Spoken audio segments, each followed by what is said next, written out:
Hey everybody, it's KDM8080, back with another LEGO Transformer.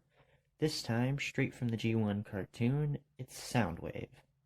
I built this guy pretty quick. It only took about 3 days to knock out the general transformation, and then a lot longer for me to actually break down and buy the parts on Bricklink. So before we get into the figure itself, we're going to go ahead and check out all his accessories. Setting him aside, he has 3 main accessories in cassette mode. One being an antenna or satellite. You can hook it on there and it's aimable whichever direction you want it. The other two being his batteries, of course, and you can flip them around and hook his batteries on to either of these studs, or both of them if you want both batteries stored. So just go ahead and peg that on into the back side of this. You'll have to pull the pin out slightly, and then you can just attach it there. So that's storage for all that. He also comes with 2 other accessories, in the form of his 2 Cassetticons. I only built these 2 of them, and unfortunately, since I designed this while I had the figure in robot mode, he only fits in robot mode. But Laserbeak can go ahead and actually fit inside of cassette mode, or cassette player mode. Now taking a closer look at these 2, you can see that Laserbeak definitely is the better of the 2 in cassette mode. A good bit thinner as well. Whereas Ravage is a bit more of an interpretive design, and his head sticks out quite a bit on the back. Now, to transform these 2, let's start with Ravage, since he's the easier one. You flip up the head, flip up the body, flip the legs around, over, and around, around, and over, I guess, backwards on that one. And then these will unfold. Oh, came untabbed. They'll flip back. And his guns will flip forward. And there you have Ravage in dog mode or cheetah mode. And he's pretty posable. You can get him stanced pretty well. So on to Laserbeak, he's a bit more complicated. You're going to want to go ahead and flip this way. And you can go ahead and fold these outwards. And flip the tail out.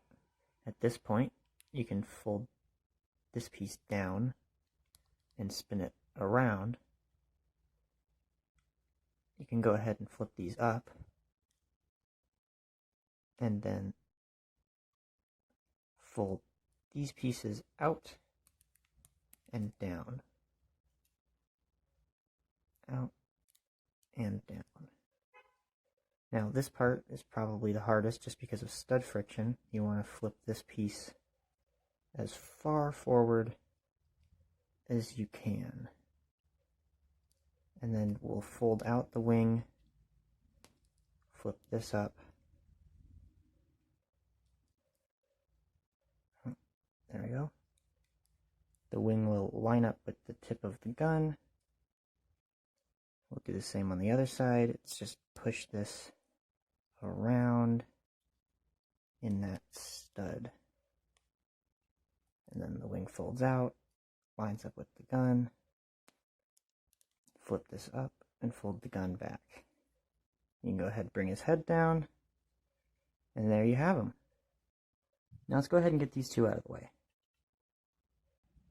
So bringing Soundwave back in, let's take his accessories off and take a closer look at him.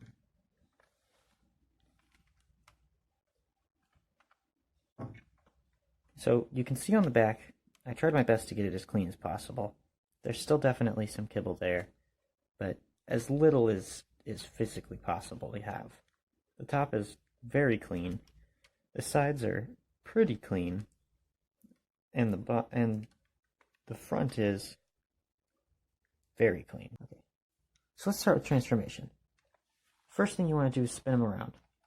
You're going to flip these 2 pieces out and back.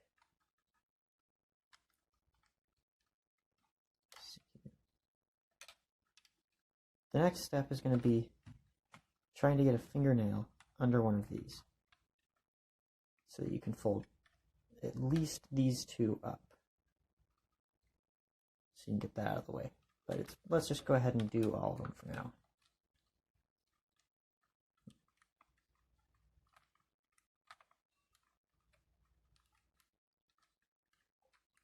Now once you have this up, you want to slide it over to the side.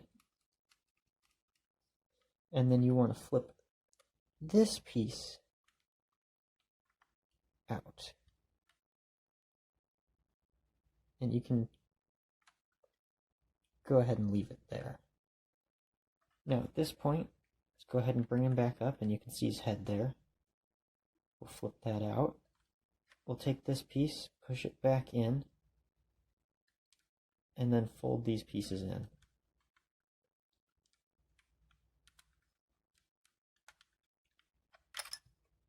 Oh, lost one. Alright, so the next thing you're going to want to do is go ahead and flip those out of the way. Then we're going to come here to the hand and flip it out. You get it down to about there.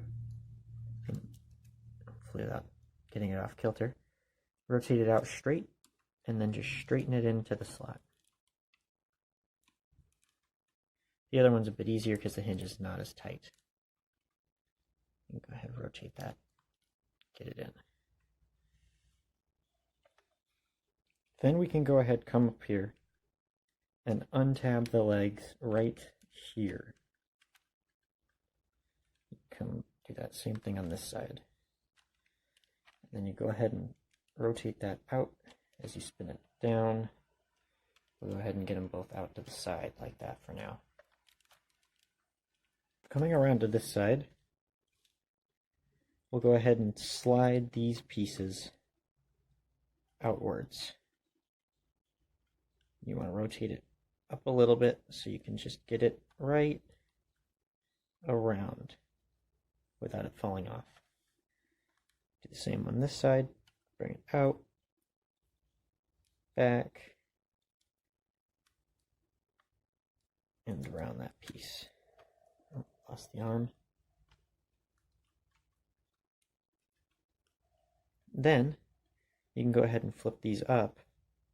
They rotate outwards, and then these rotate down in. You can then close them back up, flip them back down, and ever so slightly slide them out of the brick that they're stuck into. Alright, so raising up the camera to keep him in frame, we can go ahead and get his legs flipped around. So the way you're going to want to do that is bring it straight back like this with both legs, and then you'll go ahead and get this right into that gap and then flip it back. This piece slides. Oh. This piece slides down, that fills in that gap. Same on the other side, slides down, fills in the gap. So we'll go ahead and get his legs oriented.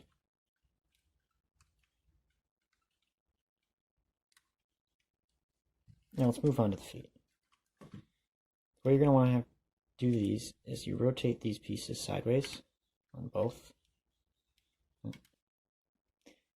and then rotate this in. Now as this goes in, it'll fold out the toe, and you'll want to slide this forward. And you can go ahead and get it past there. It's a bit of a trick getting it all to stay lined up and tapped in. Once you get it around, it's pretty solid. Slide that forward and spin it around. Now that we have the feet done, let's come around here to the back and get some stuff tidied up. These need to come forward and slide in on both sides. Next, you need to come here under the arm and flip this piece under. This will sit right there behind the chest, and it'll fold flat. Go ahead and do this on the other side too. Then, you can go ahead and flip both of these pieces up. This will fold behind it as that comes up. Then you will rotate this up, bring that up, and peg it in. This piece is simply here to allow for posability around the waist and an ab crunch. Alright, so flipping him around and pulling the camera back a little bit, we can go ahead and finish off the last few details, like flipping around his leg kibble to complete the look on each leg.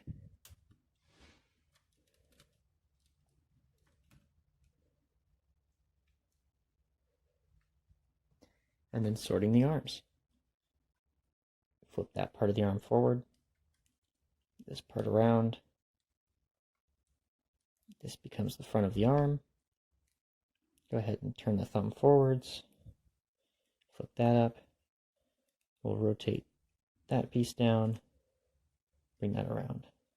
And just to show you again closer, you flip out the fingers. Flip up the thumb.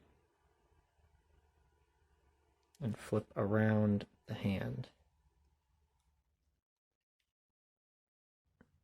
And here we have Soundwave in his robot mode. Now, you can go ahead and give him his shoulder cannon to help complete the look. And then you can come here to his antenna, pull this piece off, and attach it to the front of this battery. And there you have his gun. You pull down that handle and bring in one of these pieces. And then you can kind of hold on to it. I say kind of because his arm does not want to support that much weight, being a single stud connection. But you can get him posed with it. Just not for long. Anyways, setting that aside, we can go ahead and go over the posability. His head is on a ball joint, spins pretty loosely actually. I tried to tighten that up, couldn't quite figure out how. But moves around pretty well. His arms are also on ball joints with a butterfly hinge, one click forward and a few clicks back. You have a bicep swivel here. You have a cut joint in the side here so that you can angle the arm outwards. You have a ball joint elbow. You also have a double hinge in the elbow so you can get well past 90 degrees. The wrist, as you've already seen, can swivel. The fingers are individually posable. The thumb has a second knuckle. These are just each individually articulated and straight. As I've already shown plenty of times, this piece falls off far too easily. He has quite the ab crunch forwards and a little bit back, not nearly as much. Depending on how everything's positioned back there, you can get a little bit more. It slightly swivels to each side. Moving past there, you have a ball joint at the leg. You can get about that far forward, which isn't quite as far as I'd like. And you can go all the way back.